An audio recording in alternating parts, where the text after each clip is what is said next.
కుటుంబానికి సంబంధించి బాధ్యత గల వ్యక్తిగా తల్లిదండ్రులుగా ఘనంగా వివాహం జరిపించడం జరిగింది. ఆ క్రమంలో మన బాధ్యత, తల్లిదండ్రులుగా బాధ్యత, కుమారుడికి పెళ్లి చేస్తే చక్కగా ఉంటాడు, అందరం బాగుంటాం అని అందరూ కూడా, అన్ని కుటుంబాలు కూడా భావించేది. ఈ క్రమంలో నా కుమారుడైన రాజీవ్ మేఘన్కి పెళ్లి చేయటం, ఘనంగా జరిపించడం, దానికి అందరిని కూడా ఆహ్వానించడం కూడా జరిగింది. ఈ క్రమంలో వాళ్ళిద్దరి మధ్య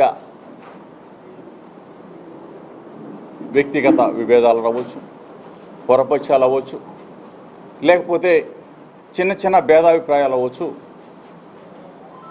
ఇది దురదృష్టకరమైన సంఘటన. ఏ తల్లిదండ్రులైనా ఏం కోరుకుంటారు? ఈ రోజు వరకైనా సరే, ఎప్పటి వరకైనా సరే కలిసి ఉండాలనే కోరుకుంటారు తప్ప ఎక్కడా కూడా చిన్న పొరపాటు కూడా తల్లిదండ్రులు చేయరని నేనైతే నమ్ముతాను. అదేవిధంగా మేము భావించాం. వాళ్ళ మధ్య సఖ్యత కుదర్చడానికి అందరం కూడా ప్రయత్నం చేస్తాం. మేము కూడా అదేవిధంగా చేసాం. ఈ క్రమంలో వారి మనస్పర్ధలు, వారి మధ్య పొరపక్షాలు పెరగటం, తద్వారా రాజీవ్ 8/2/2026న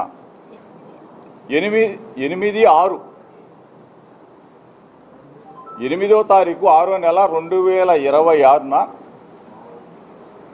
డైవర్షన్ పిటిషన్ అంటే విడాకుల కోసం ఆయన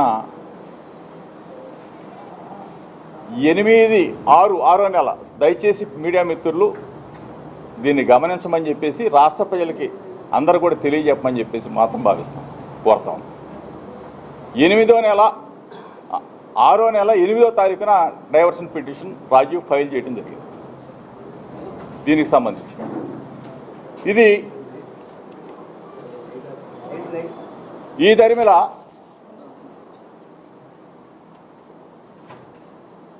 ఇరవై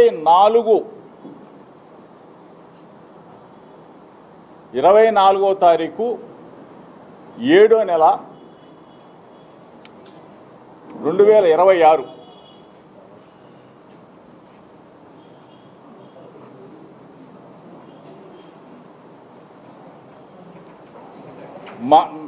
మా కుటుంబం మీద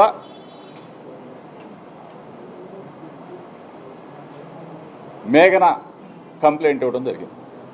దయచేసి ఒకసారి మీరు దీన్ని గమనించమని చెప్పేసి మాత్రమే కోరుతా ఉన్నాం. అయినా సరే రాజీవ్ నా కుమారుడు, మేఘన నా కూతురుతో సమానం. ఎందుకంటే ఉన్నది కొన్ని రోజులైనా కన్న కూతురు కన్నా మిన్నగానే చూసుకున్నాం. ఎక్కడా ఏ పొరపక్షాలు మా మధ్య అయితే ఎక్కడా లేవు.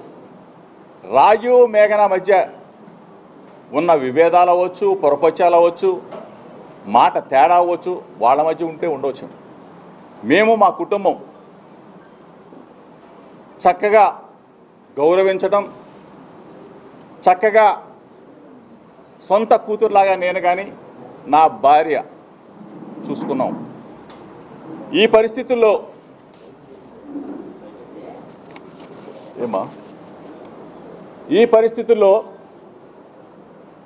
వాళ్ళ మధ్యన విభేదాలకి ఆ తర్వాత రాజీవ్ డైవర్షన్ పిటిషన్ ఇవ్వటం, ఆ తర్వాత మా మీద కంప్లైంట్ ఇవ్వటం కూడా జరిగింది. అంటే యావత్ కుటుంబం మొత్తం కూడా 11 మంది మీద ఎఫ్ఐఆర్ నమోదు చేయడం కూడా జరిగింది. దీనికి సంబంధించి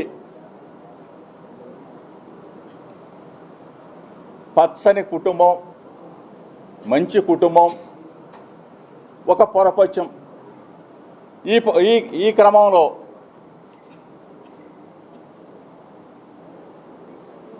కొంతమంది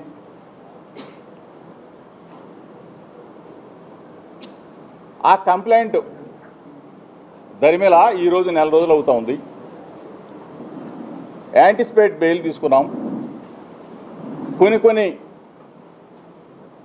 కోర్టు పరిధి దాటి మాట్లాడటం భావ్యం కాదు. కాబట్టి దయచేసి మీడియా మిత్రులకు చెప్తా ఉన్నా, నెల రోజులుగా వ్యక్తిగత జీవితాలు, కుటుంబ జీవితాలు, కుటుంబంలో వచ్చిన మనస్పర్ధలు, ఇద్దరి జీవితాలు, అంటే రాజీవ్ మేఘనా సంబంధించిన విషయాలని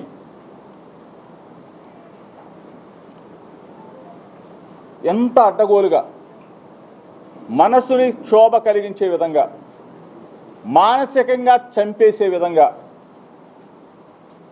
కొన్ని, అందరినీ అంటలా, దయచేసి కొన్ని మీడియా ఛానల్స్, కొన్ని పనిగట్టుకొని యూట్యూబ్ ఛానల్స్ నెల రోజుల పాటు మా కుటుంబం మీద వ్యాపారం చేసుకున్న కొంతమందిని అడుగుతా ఉన్నా, ఇది మీకు భావ్యమా అని అడుగుతా ఉన్నా, మీకు పిల్లలు లేరా అని అడుగుతా ఉన్నా, మీరు పెళ్ళిళ్ళు చేయలేదా అని అడుగుతా ఉన్నా. మా మీద కేసు పెట్టిన మేఘనమ్మకు కూడా తెలుసు, ఆమె మనస్సాక్షికి కూడా తెలుసు, తండ్రిలాగా ఏ విధంగా చూసుకున్నానో, తల్లిలాగా నా భార్య ఏ విధంగా లాలనగా చూసుకుందో, నా కూతురికి గోరుముద్దలు పెట్టినట్టు ఏ విధంగా గోరుముద్దలు తినిపించిందో ఆమె మనస్సాక్షి కూడా తెలుసు. అయినా సరే ఎఫ్ఐఆర్కి సంబంధించిన మీరందరూ కూడా చూసుంటారు. అసలు ఆ ఎఫ్ఐఆర్కి సంబంధించిన కంటెంట్ను ఒకసారి మీరు కూడా చూస్తే, మత మార్పిడి అంటే ఎంత ఘోరమైన, నా భార్య బైబిల్ చదివితే తప్ప అని అడుగుతాం, యేసుక్రీస్తు బోధనలు వింటే తప్ప అని అడుగుతా ఉన్నా. మేము తిరుమల వెంకన్న దగ్గరికి వెళ్తాం, శ్రీశైలం మల్లన్న దగ్గరికి వెళ్తాం, అమ్మ కనకదుర్గమ్మ దగ్గరికి వెళ్తాం, కాశీ విశ్వనాథుని దగ్గరికి వెళ్తాం, యోగా హోమాలు చేస్తాం, అన్నిట్లో నా భార్య పాల్గొంటుంది. అంటే ఎక్కడైనా ఫలానది చెయ్యకూడదని చెప్పేసి మన రాజ్యాంగంలో ఉందా అని చెప్పి అడుగుతా ఉన్నా. అంటే నేను ఎవరిని కించపరిచి, అంటే ఒక మాట ఆ పాప చెప్తే దానిని చిలవలు పలవలుగా ఫేక్ వీడియోలు, ఫేక్ ఆడియోలు ఏఐ ద్వారా సృష్టించి ఈ విధంగా చేయటం మీకు న్యాయమా అని అడుగుతా ఉన్నా. మానసిక క్షోభ గురి చేసి వ్యాపారం చేసి ఆ వ్యాపారంతో అన్నం తినటం మీకు ధర్మమా అని అడుగుతా ఉన్నా.